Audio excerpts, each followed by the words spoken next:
The IRS has recently updated Form 941 to support the reporting of COVID-19 related employment tax credits and other tax relief. View this video to learn about some of the new information on the form that you'll need to understand to complete the revised quarterly tax return form. Before you complete Form 941 for the second quarter of 2020, you should do the following. Download and read the instructions from the IRS website. If there's anything you're unsure of, make sure to go over your questions with your accountant or tax advisor. Download, install, and generate payroll reports. For more information on what reports to download and add to your report menu, view the lesson, Prepare to File Form 941. And make sure you install the Atrix Forms update so that you can access the revised Form 941 in your Sage software. Form 941 includes Worksheet 1. Use this worksheet for calculating amounts for specific lines on Form 941. When you're working in the Atrix form, certain lines in Worksheet 1 are mapped to lines on Form 941, and vice versa, meaning when you enter the amount for a line that is mapped, it automatically fills in the associated map line. In this example shown here, when you enter an amount in 5AI, it automatically fills in the amount in Step 2A on Worksheet 1. To access Worksheet 1, you must enter information in Box 5AI and/or Box 5AII. In Part 1, Box 5A pre-fills with the total wages and subject to employee Social Security wages for the quarter being reported. Based on Form 941 instructions on the IRS website, do not include the qualified sick leave wages reported on line 5AI or qualified family leave wages reported on line 5AII. If employees received COVID sick or COVID FMLA wages during the second quarter and you are using the Atrix 941 form, the amount that pre-fills in Part 1, Section 5A, Column 1 will need to be changed.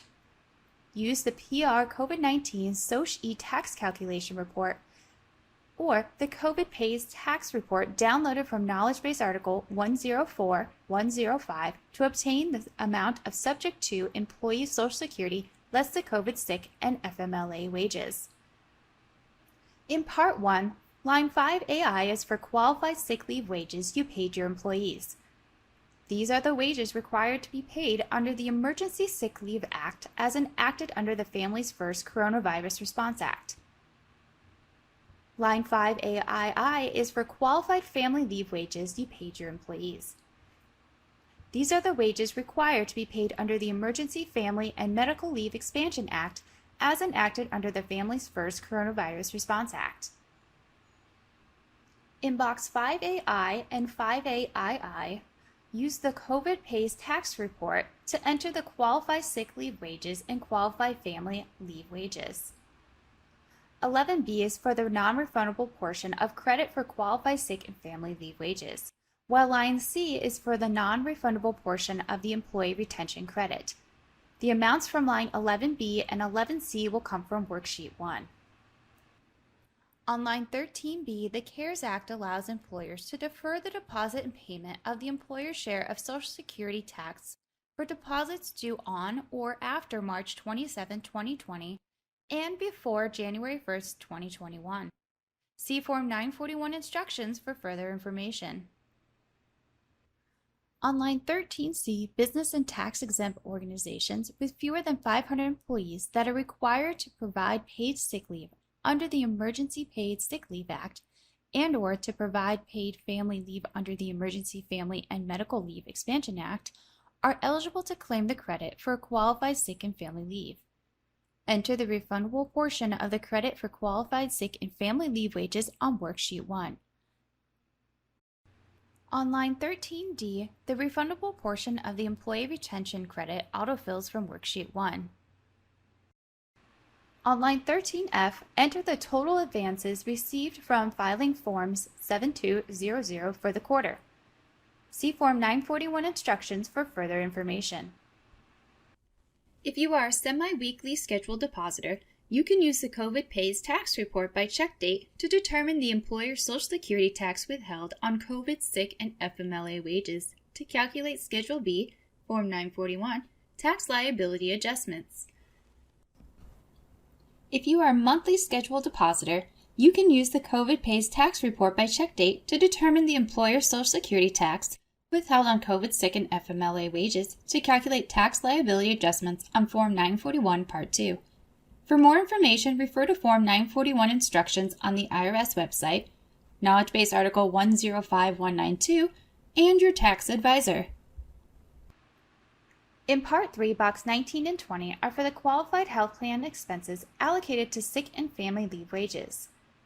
Use the COVID Pays tax report to determine the qualifying health fringe amounts associated with the COVID sick and FMLA wages. These amounts also populate on Worksheet 1. On line 21, enter the qualified wages for the Employee Retention Credit. On line 22, enter the qualified health plan expenses allocated to the wages reported on Form 941, Part 3, line 21. On line 23, if applicable, enter the credit from line 11 of Form 5884C for the Work Opportunity Credit for qualified tax-exempt organizations hiring qualified veterans for this quarter. Enter the qualified wages, excluding the amount of any qualified health plan expenses allocated to these wages, paid March 13, 2020 through March 31, 2020 for the Employee Retention Credit. This amount is also entered on Worksheet 1. For more information about completing line 24, review instructions for Form 941 on the IRS website and review them with your CPA or tax professional. Visit the irs.gov for information regarding the new employer tax credit, Form 941 instructions, and information regarding credits on the Q2, Form 941. Visit the Sage Knowledge Base for articles on Form 941 changes and to download the new reports. Also visit the Atrix website for information about processing Form 941s for Quarter 2, 2020.